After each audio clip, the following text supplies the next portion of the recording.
Happy Monday, beautiful humans. Andy, good to see you, my man. And yeah, it's super beautiful. Suzan, we have Suzan Brown here with us today. One of my dear friends, super awesome tech innovator, early on working with Steve Jobs, putting Ethernet on the Macintosh motherboards, and then, yeah, really inventing many of the ways that we now take for granted with the internet, at radio mail, then with IoT, and now working at a super interesting intersection for me personally as well as the merging between wearables and flow. So how do we tokenize the state of what it means to be human? How do we tokenize the state of truth, of excitement, of being alive? So yeah, we're gonna explore these things around how technology and the heart come together in today's conversation. If you have any questions, please put them in the chat box on the side or in the question box in the bottom. If you want to join our community, there's a button under the video that you can click. And yeah, with that, Suzan, one thing that I admire about you is how you bring together your spiritual self with like hardcore like tech innovation. Like where is the limit? And I'd love if you can really start there. Like how do you merge these two parts of your personality? What is it that drives you? Wow. It's funny. It used to be the term that's coming to mind is a diehard engineer, right? Isn't that funny? Diehard. And I felt kind of dead in a way, but there was passion, there was purpose in a lot of innovation, and that always got the flow going. And but I really was I grew up practically anti-spiritual. And I used to tell people I won't touch it with a 10-foot pole, because at a very, very young age, when someone was trying to explain the holy wars to me, and I'm like, what? I think I was 5 at the time or 6. It just made no sense at all to me that humans would kill each other in the name of God. Like, okay, I don't ever want to touch that shit, right? And so I came from a really, really strong aversion away from spirit, seeing, the dark side of it. And then just stuff started happening to me, things that I couldn't explain as an engineer. But, I realized that I just started having more heart in my life and more love in my life. And magical things just started to happen to me and others around me, things I couldn't explain. And it just opened me up, and it really rocked my world. And I won't go into these experiences, but they were strange. And they made me realize that in fact, one time I remember I don't know what happened to me, but I just turned into a timeless state. Like I basically went into an intense flow state on autopilot. And there was no time, and the amount of love I felt was just off the charts. And I realized that a lot of this reality is pretty bland compared to the real reality. And so I just had these awakened moments, and now I consider myself, perhaps even more of a metaphysicist, because I've sort of seen and experienced so much more beyond what we think of as the here and now and the physical reality. There's just so much more that I've felt. And the downloads, as you know, the downloads that I get from meditation have been so profound and so significant in their impact for me and the people in the world around me, that I'm like, okay, I'm paying attention now. That there is a whole lot more. And even in physics, you dive into this and there's nothing there. It's all vibration. So I realized we can change the vibrations around us through our focus. And eventually, even in these high flow states, absolutely creates reality. And when you have enough of those experiences, you just can't look at the world the same anymore. And I think a lot of the big breakthroughs are going to come as spiritual breakthroughs for humanity.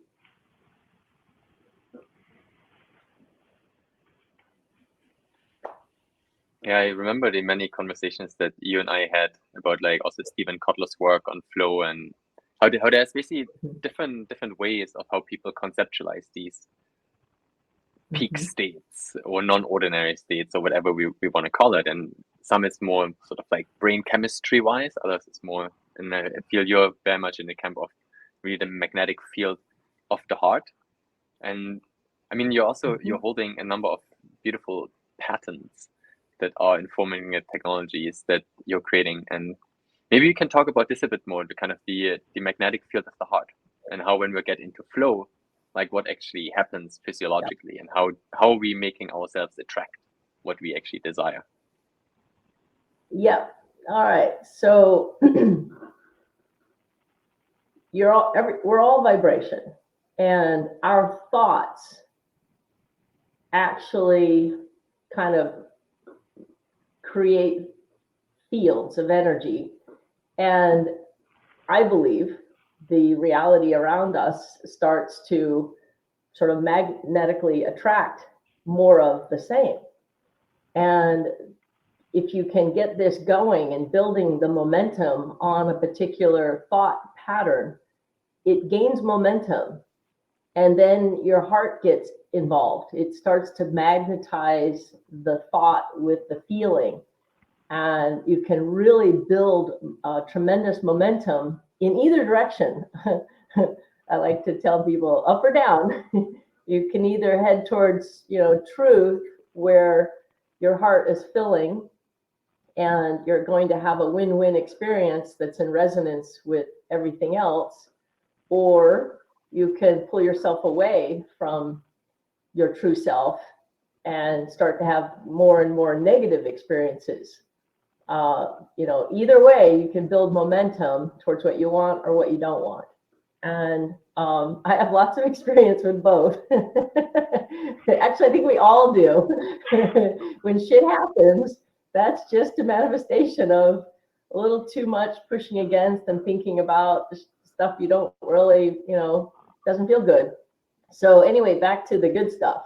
The more you can sort of focus on starting with meditation, no thought, and come out and just sort of look for reasons to feel good. Look for anything to appreciate, whether it's your cat or your dog, or go for a walk or go for a swim. Just anything. Just appreciation is a very restorative, regenerative state. It's like meditation, only better, to be in a state of appreciation. And so that starts to build momentum towards what I just like to call truth, or win-win. And the more you can do that, as I said, it'll start to build momentum. And eventually your heart is going to actually start just overflowing with really good feelings. And it's physical, it's emotional, it's magnetic. And we are measuring your heartbeats and analyzing them to determine what song you're singing that starts with your thoughts and is amplified through your heart.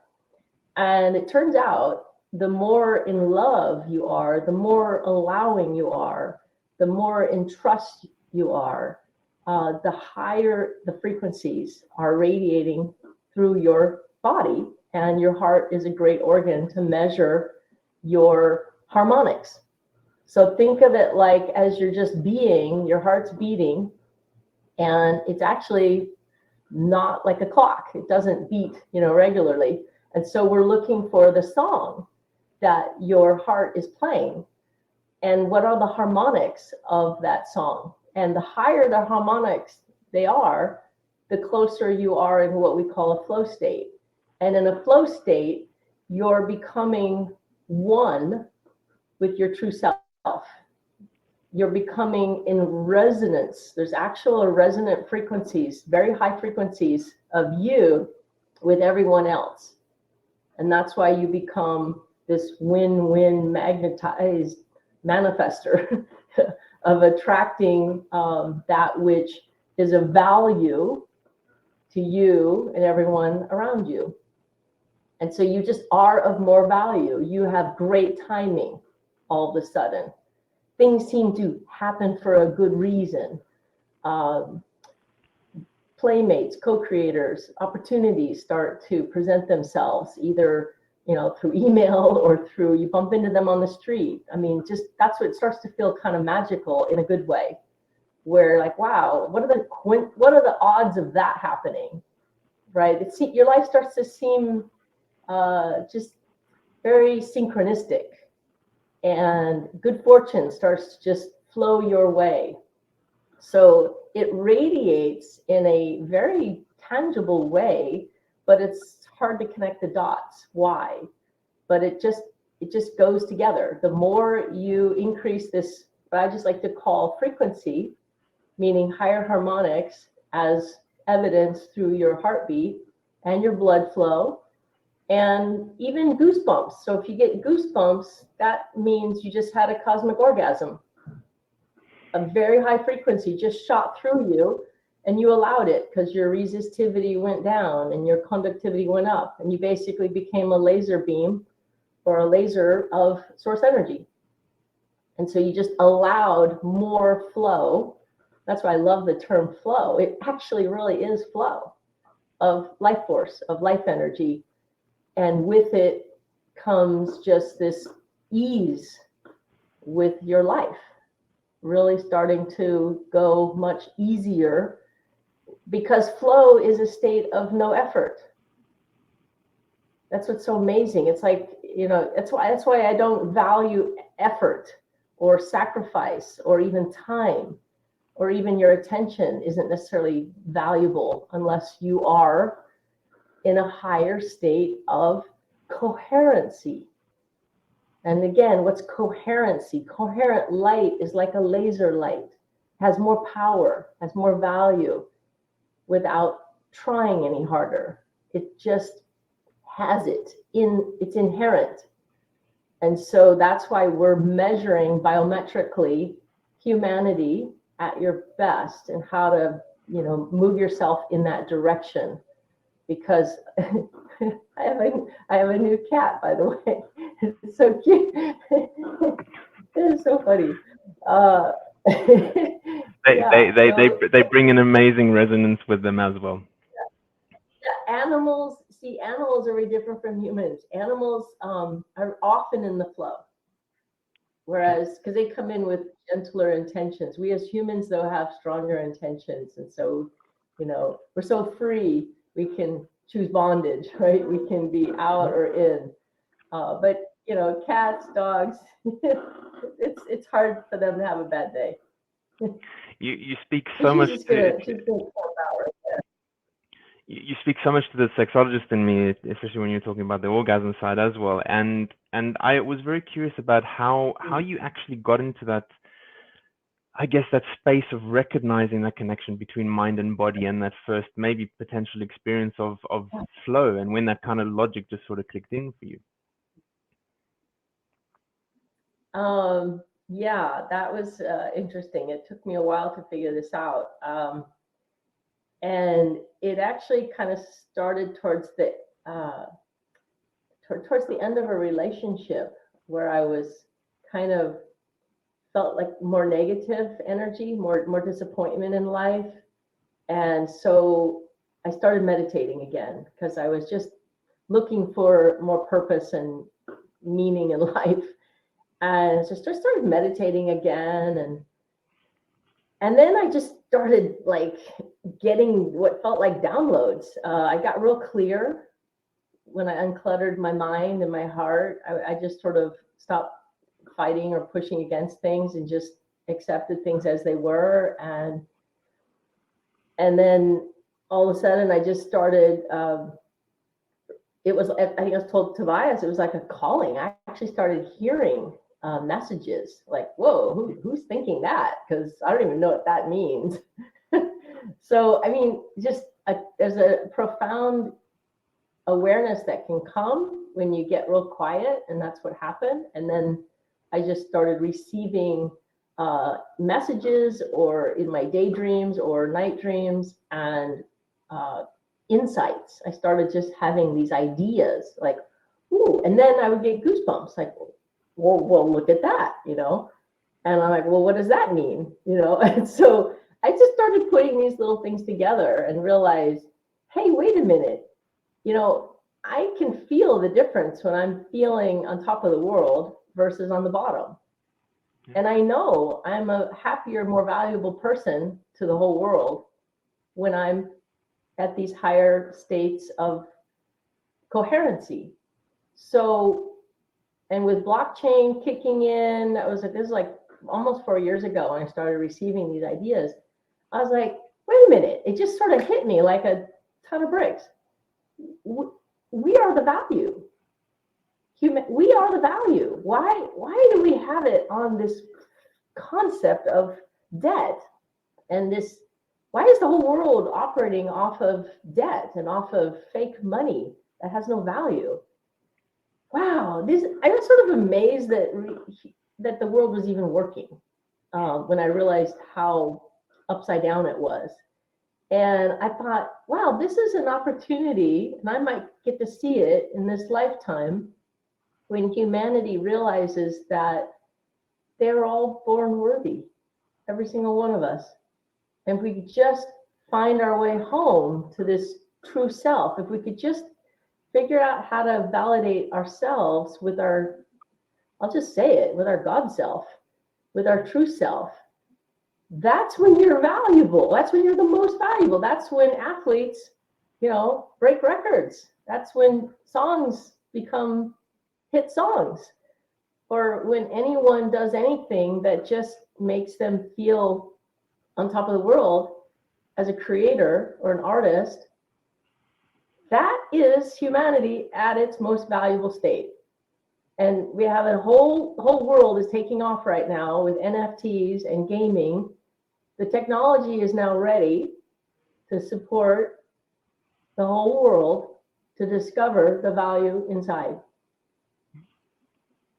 It's going to take some time, but it's big. And I just kind of felt like I could just see, it was like, you know, just seeing the tipping point coming and going, oh, wow, this is going to be, it's going to be interesting when the concept of money finally does this flip. And we then trust ourselves more and honor, you know, we're not looking for you to validate me, but rather our true self. Because that's when you're happy. No one can make you happy. No one else can. And I spent a long marriage trying to make someone happy, and it just never works. Everyone's got to figure this out. And so, you know, like it or lump it, everyone has the potential to, I call it mine yourself.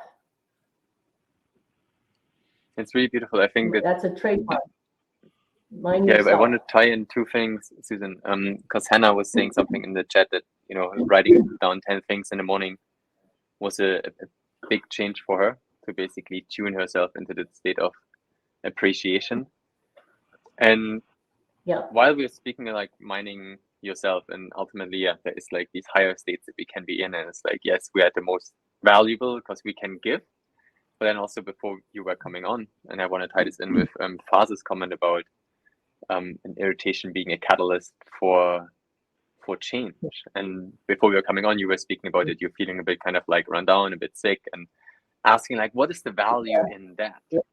And so maybe we can kind of shift from sort of these high, awesome states into also mining these states of darkness or irritation, or like, this is annoying, but why? You know, like, what is the meaning? Yeah, I mean, I told you guys I came on. I've been sick for a couple of days and really kind of feeling pretty low the last few days. And that's been hard because I'm like, what is wrong with me? You know? like, feel like, I mean, really low. And I was writing down, I got my notebook here, like, okay, what's the value of this? And, what's the truth? And how do I can get back to that? So it does create a profound desire for the opposite. And it has a mobilizing effect on us, even when you're sitting there doing nothing. And just like, the most sick you are, you're creating the desire for wellness. So I trust that now, and I just ride it out as best as I can. And I think you guys know, at least Tobias, I'm here in Mexico. I've been here now a year because my mom's here, and she's been on the end of her life for a year now.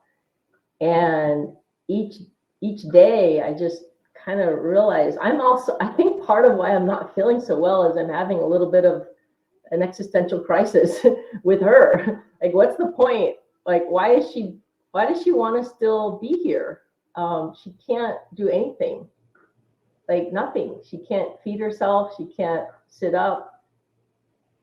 She could hardly talk now and hardly make any sense anymore. And it's like, I look at it, I go, wow, what is the value of that? Why would anyone want to physically be here when there's almost nothing in your waking state? So I think, honestly, I'm kind of going through it with her right now. And she asked me yesterday, she was able to ask me, she says, did I do something wrong? I go, you think you're being punished right now? No, of course not. And she's like, well, why can't I walk? I said, because your body's shutting down. It's like trying to speak truth, but here's someone who doesn't really want to die and is dying. And it's like, wow, I don't want to be holding on to life that badly where I sort of don't know what the point is anymore. Yeah, so I got to admit, I'm in a low point with this question myself. Yeah. It's such an interesting place trying to sort of navigate the death space or the existential around that.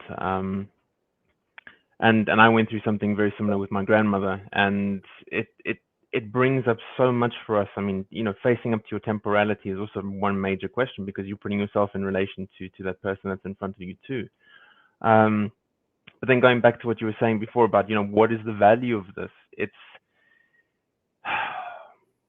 We really have to dig so super deep when we're trying to sort of try and find that value. And I think that I guess the narrative with a lot of people is that it's almost everyone says, I can't do that, or it's too scary to go there. Whereas, listening to you speaking today, I can see how much you make that active choice and actually say, what is the value of this? What is the truth behind this? And I think those are two concepts, at the end of this conversation, I'm very much going to take, because I think if you do ask that, you do raise yourself on those scales of consciousness, and it puts you in a far more empowered position to actually make choices. Mm-hmm. Yeah, because I made a choice to be here, and anyone else that I know of, they'd put their parent or their mother in a home. This is not for the faint of heart, to be at the bedside, in a foreign country with a dying parent. It's like, woo, okay, this is the choice I made. Now, how do I make the most of it for myself and for her? How do we, really find peace and acceptance and, really let go of regrets and really let go of, because there's everyone, I'm trying to, and I have such a spiritual awareness that this is not the end. And I wish I could convey this, and I've tried now for a year, like, there is no death, you're eternal and you're going to be part of everything. Why would you stay stuck in this body when you have the whole world at your fingertips, the whole universe? You get to be part of everything. so yeah, that's why I'm having an existential crisis. Like, why would you put so much resistance in holding on to really hardly any existence at all when you're about to be free and become connected to everything? So yeah, I'm like really wondering sometimes, and it is a choice to be at the edge of life with someone to see how far can you get away from your connection to yourself before you let go. And then, yeah, it all comes in and you fill up, your heart fills up, soul fills up. Whew. So yeah, I feel like I'm going to... I wonder if she's also harmonizing against your incredible energy. Yeah, who knows? Who knows? Who knows? But yeah, I'm definitely going through something myself here with balancing it out, right? But it's Because interesting, I this found whole myself letting go saying, piece. Yeah, Finish and your thought. also, yeah, I was just gonna say what's been going on in the last week is, in a way, I feel like I've been losing myself a little bit, because I'm being there's this huge like desire coming from my mother wanting to keep living and do it through me. And it's like, I even said to her, said, I can't live for you and I can't die for you. Like as if like, oh my God, I'm like going down. How do I can't do this. How do I explain to, I said, thanks for, I realize you gave birth to me, but still I can't be your source. Yeah. I can't be your reason for being and living. No one can, right? So that's what I'm saying. There's like this existential crisis is going on for both of us. Or like, well, wait a minute, here, I can't live for someone.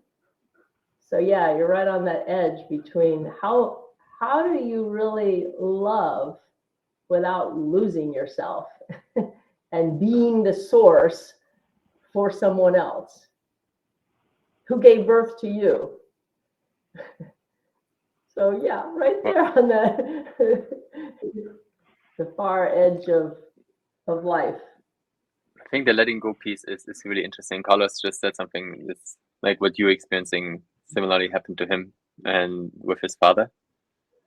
Yeah, and then May had an interesting question around she experienced that like far out flow state once in her life, but couldn't get back. And now that we're speaking about this whole letting go piece, the question is like, how much does basically letting go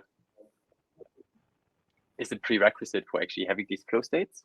And so like May wants to know a bit more like, what are your techniques, Suzan? How do you get into these like awesome states to like download?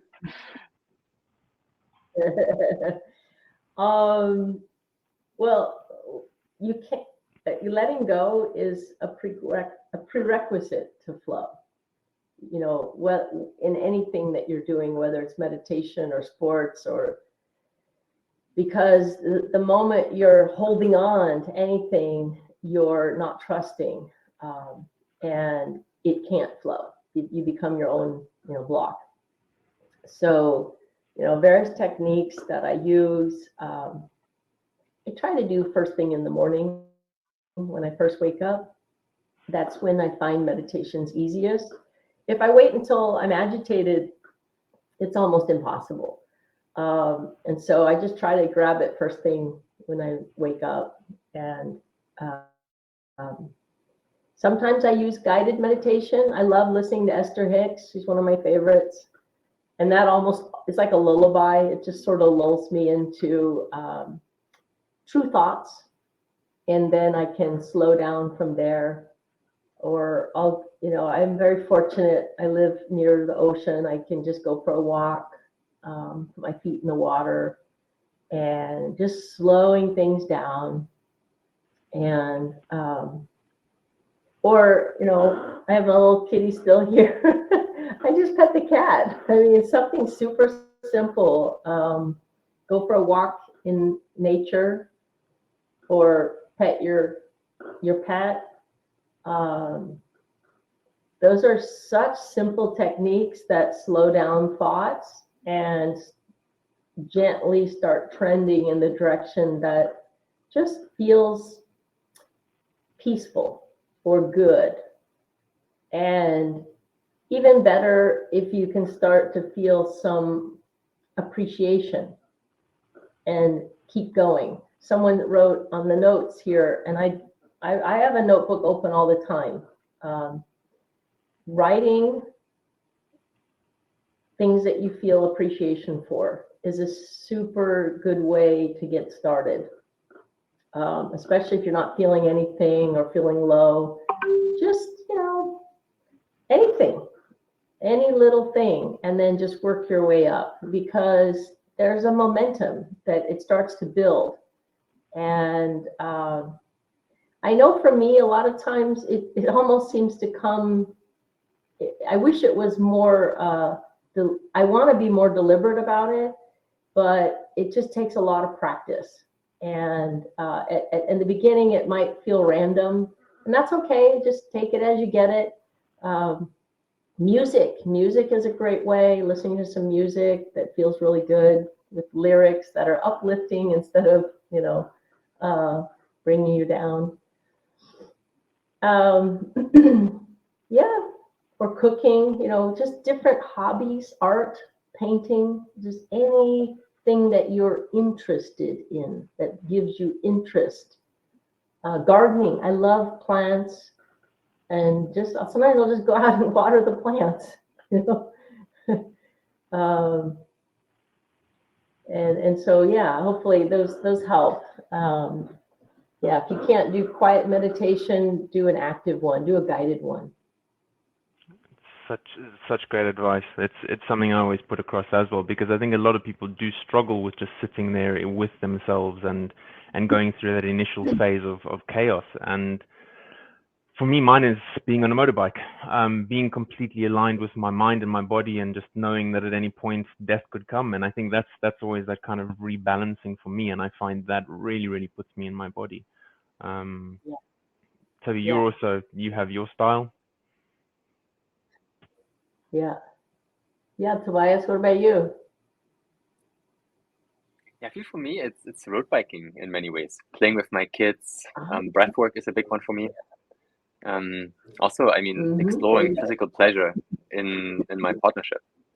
And it's sort of like anything that moves me in my body. I'm working out, but also washing dishes or like making the bed, or kind of like these things where I know I will definitely gonna win. I am able to do that. And that's sort of, I think, sort of this, counterbalance to leaning 4% outside my comfort zone continuously. And it's like, man, there's always the risk of failing. Well, yeah, washing dishes, yes, I will win. Yeah. Like sooner or later, they will be all like cleansed,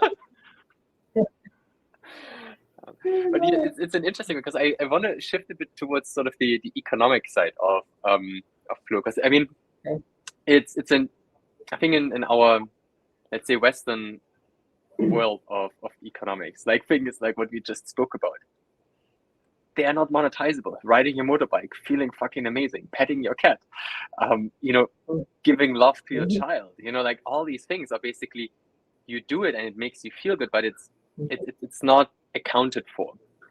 But then, like, all the things that are accounted for is like basically things that need to suck. I grew up with this idea of like, oh, if it doesn't suck, it's not work.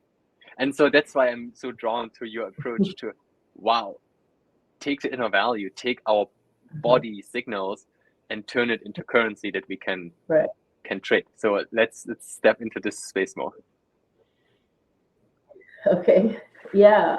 Here, I'll show it to you. This is the old one. This is just a prototype, but I'll strap it on here anyway.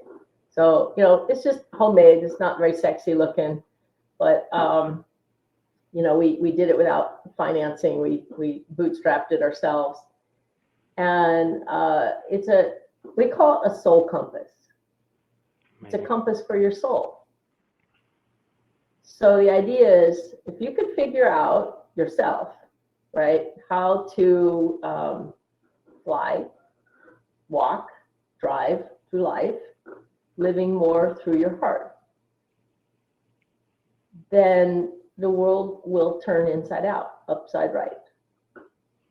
It's gonna take some time, but our vision is to change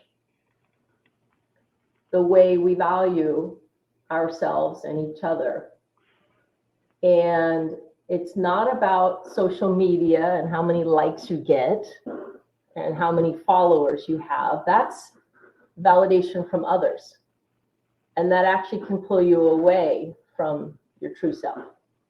And we all have been living in this world that tends to pull you away from yourself, where we're supposed to serve each other and, you know, go into debt, and that's how money goes.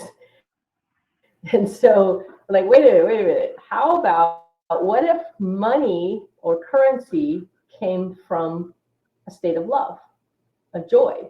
Isn't that what we all want? Doesn't everyone on the planet want to be happy? Doesn't everyone want to be of value? You do. It deep down under, everything everyone does, everything you buy, everything you do, everything you say, is because you think you're going to feel better in the having or the doing or the getting or the being. And so everyone is trying to get what I call the most valuable things are not things. They're feelings. They're states of being. They're fulfilled, clear, happy, in love. Be creative. These are the non-things that are going to become the most valuable gifts, which is, how do you feel? And so if that's the magic, if that's where the most value is, why don't we just measure that? So at least you can measure yourself to start with and get yourself into a valuable, happy, joyful, passionate, purposeful state. Wouldn't that be a huge value for everyone to at least know, am I getting warmer or colder? So it just kind of starts with a game. And we see gaming. I actually saw this 4 years ago when I first started receiving these ideas, that it would come out as a game. And this was before NFTs were even a thing. I had no idea how this was going to work. I just knew it was going to be a game, because in a game, people don't take things so seriously. It's just a game. So it's like a great way to start people off with discovering themselves. It's just a game. Of course, it's a Trojan horse, because everything else you want is hidden inside that horse. But we're just going to give you a biometric so you can measure yourself and get your balance.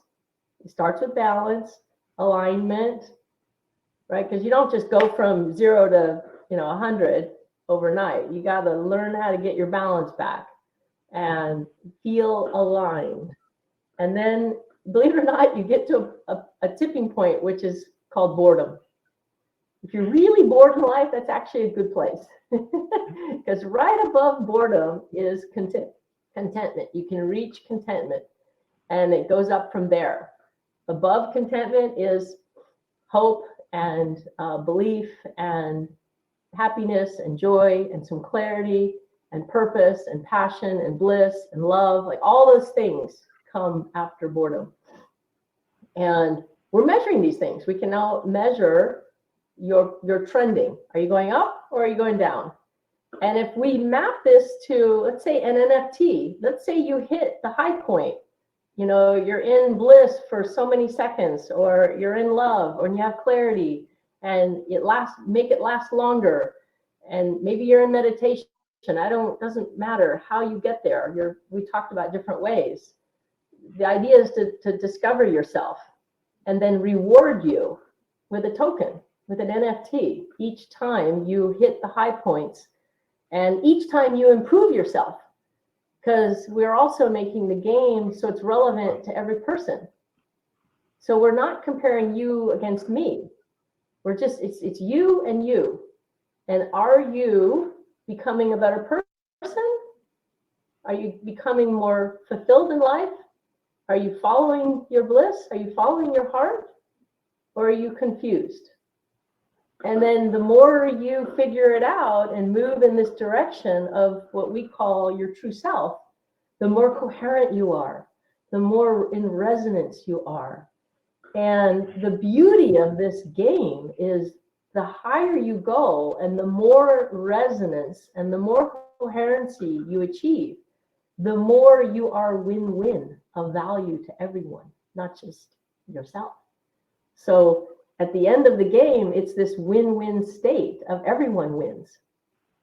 When you are validated against your true self, not what others want from you. And so we don't lose ourselves into like what often people call the service of others. You could go that way and sacrifice and think that you're saving the world. But the world wasn't made up of, half victims and half saviors. We all want this win. We all want empowerment. We all want love. We all want to be self-actualized. Yeah. So that's the peak of our game is self-actualization. And we want to measure it and reward you. And these tokens become assets in games, and there will be buyers. So you're going to be able to get paid to get happy. Wow. I'm looking at it from a right now. Sorry, I'm looking at it from a scope of therapy. How wonderful this would be to introduce into the therapeutic space as that complete shift in mindset of rewarding the self-actualizing process and actually really, really, really doing the things that are good for yourself, and the reinforcement that comes from that's spectacular. This is the way out of the crazy game we've all been in. The way currency has been working against us. We've all been, how many people are being paid to do what they don't love? So many people are operating from a state of not trusting themselves and a state of lack. And there are some great artists out there who do make it, who do follow their bliss, who do follow their dreams and then make it. And we just want to create a pathway for everyone to go down and up that pathway. Because whether it's the person or the therapist or the coach, like you guys, there's a way for you to be rewarded to be sort of the co-creators of human well-being. Because we all want the same thing. And if I can inspire you or you can inspire your clients, and it moves them in the direction of their true well-being, then both parties are rewarded. So it's just coming up with a new reward mechanism that truly values the value. Yeah, because we're currently valued. Connects into what. Go ahead, Tobias. Sorry. So I just wanted to connect this into what Millie was asking, because she was asking what NFT means, and so it means non-fungible token. But Suzan, if you can maybe explain this a little bit more for people that are new to the space. Okay, so my guess is most people at this time have heard of the term NFT, non-fungible token. And it's a strange term, non-fungible. What does it mean? It means non-fungible means it can't be funged, it can't be traded, it's not the same. Like, for instance, your house is different from my house. Your car is different. My mother, I would not trade my mother for your mother or my lover for your lover. We're all unique. We're non-fungible. All humans, all animals, all trees, none of them are fungible. They're each unique. They're art. When you hear the term NFT, just think art. Unique art, one of a kind. As compared to fungible, which might mean a euro or a dollar right? Like, here, would you trade me a euro for another euro? Well, sure, they're fungible, they're tradable, they're virtually the same. So that's really the difference. And so the concept is that, like today, when you look on the internet and there you see art or a video, well, it's fungible because someone can copy it and manipulate it and even call it their own when it's not their own, you know, and it's not very protectable. What the blockchain does is it actually creates ownership interest in art. And that's an NFT. An NFT is generally a creative art display, a video, an image that looks like it's online, and it looks like anyone could just copy it and paste it and use it elsewhere, but you can't, because on the blockchain, there's a lot of technology behind the scenes that protects it. It protects the ownership interest. And so it's one of the most, it's just the biggest, honestly, it's the biggest thing that's happened in my lifetime. The blockchain first, and now NFTs. NFTs, it's like, it's bigger than the internet. It's now art that can be owned and traded and not copied or stolen. And so it really gives artists more ownership interest in their creation. And it means that as it's sold, the actual creators can now be rewarded for their creation and not have it, you know, taken from them. So that's why, like, if you want to make a token with your state, with your flow state, with your love, you don't want someone to be able to just steal that, right? Because then there'd be no value. Why would you'd lose your desire to, you know, keep creating these valuable things if someone could just steal it. So that's why blockchain NFTs are so powerful. They're very, very empowering, more than any technology I've seen in my lifetime, coupled with now the economics. Because with gaming, with online gaming, with NFTs, well, now it's blurring the line with finance. Now there's like a whole new world of economic flow that comes with it that cannot be taken from you or easily taxed by a third party or a bank. So there's a lot of freedom and empowerment in being able to create and trade these NFTs. That's why they're so hot. It's the way out of the old world and into the new world.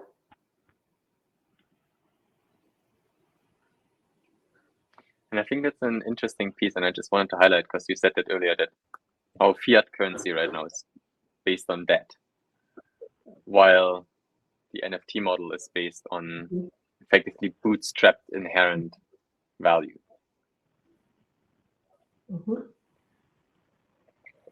Yeah, I mean, because the only ones that will last are the ones that have true value. And we're going to go through what will feel like a, just like a leveling. Like there's a lot of stuff out there that isn't necessarily a value, and it's going to have to go by the wayside while true value rises. And I just know deep in my soul and in my heart that our true value comes from resonance with love. And it's the most powerful energy we all have access to, and there's no limit. As in one of my poems I wrote, I think I told you the line, my favorite line is, "There's no cap when I rap." That's what's so phenomenal about win-win. You don't even have to cap it, because that's an old world model with debt where you do have to cap it or inflation kicks in. But if every time a token is minted, there's value, well, then there's no need to cap that. Right? It's like, think about it. If the new money or new currency is based on love, Do you need to cap how much love you can feel? If No, it comes from clarity, do you need to cap how much clarity you have? Well, that's a little too much clarity. Whoops, back up, get confused. it's pressing people to become far more awakened and conscious. Absolutely. That's right. That's right. Wow. Maybe Yeah. let's take Millie's question as the last question before we wrap up today. Because she said she heard that you need to basically fund the NFT. It's kind of like a club, and if you're not part of the club, you can't buy ownership. So from what I understand, Suzan, your model is different, and maybe you can, tap into this for the last few minutes. I don't really honestly know how to answer this question because it's just one person's experience, but there's so many out there. Yeah, you do have to buy an NFT, but they're not all clubs. I certainly don't have any clubs. You can just go out, just like if you want to buy a stock in a company, you don't have to join a club. You could just join you open an account or a wallet on an exchange and you connect it to the NFT where it's being sold to buy it. So that's one perspective, but this is like so big, it's growing so fast that I can hardly keep up with all the different ways that you can buy and sell and create NFTs. I just know that gaming is the biggest explosion happening right now in the economic world, online gaming. And what we're going to do is gamify life. So you don't have to sit in front of a computer to play a game. We want you to go out and have life and gamify your life, and your NFTs become gaming assets. And those tokens might even get you to go to a physical event or an online event. That might be your pass. But your guest might call a club. It's true in some degrees that your vibration and your ability to focus yourself into a higher state of value could be your NFT that gets you into a meeting like this or a concert. And that's a good thing because, you don't want a bunch of hecklers showing up at, your love fest. Yeah. You'd rather them just not be there. It's not a value to either party to put people together who don't go together, who don't have a vibrational match. So, yeah, if there's a club out there that says you got to join the club to buy the NFT, well, then choose. If you want the NFT, you might have to join the club. But if you don't, maybe there's a better club. Amazing. I feel a few sort of like big takeaways that I'm just wanting to summarize from today's conversation. Suzan, we're all born worthy. Yeah, we're all born worthy. And there's games out there. All online games, they're like clubs. And you play in the game, and that's your club. But now, they're making it so that you can hop from one game or one club to another. You can go club hopping. Yeah.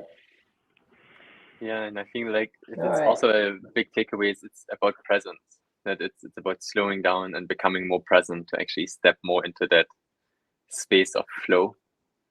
And yeah, Suzan, basically for everyone who wants to get in touch with Suzan and the amazing work around Token of Me, all the links are in the description of the Crowdcast. Yeah, it's all in the description. If you want to share anything else that you're doing at the moment that you'd like to invite people to, please do. Anyone who hasn't read the black paper needs to read the black paper as well. It's spectacular. You'll be blown out of the water just by reading that. Thank you so much. There, I was trying to put the link for the website on your chat board. Amazing. Yeah, we've got a lot of ideas. we're very, we're very close to showcasing this on the Unicorn Hunters next month. Sort of waiting on pins and needles, waiting for the confirmation. But if this goes through, we plan on showcasing this in front of 6 million people in America. Steve Wozniak is the host of the Unicorn Hunters. And we're just giving them a chance and their investors to be a part of the funding of this. Because as you guys may know, maybe you don't, but Americans can't really invest in token offerings. Pretty universally, the whole world has said, you know what? Your government isn't worth messing with. So if you've got an American passport, they don't let them invest in these new token offerings. No. And so I myself have been excluded from many over the years. And so I told the Unicorn Hunters, I said, what if, like, this is the only way Americans can participate in a new token offering? Happy to let them, get in on the game.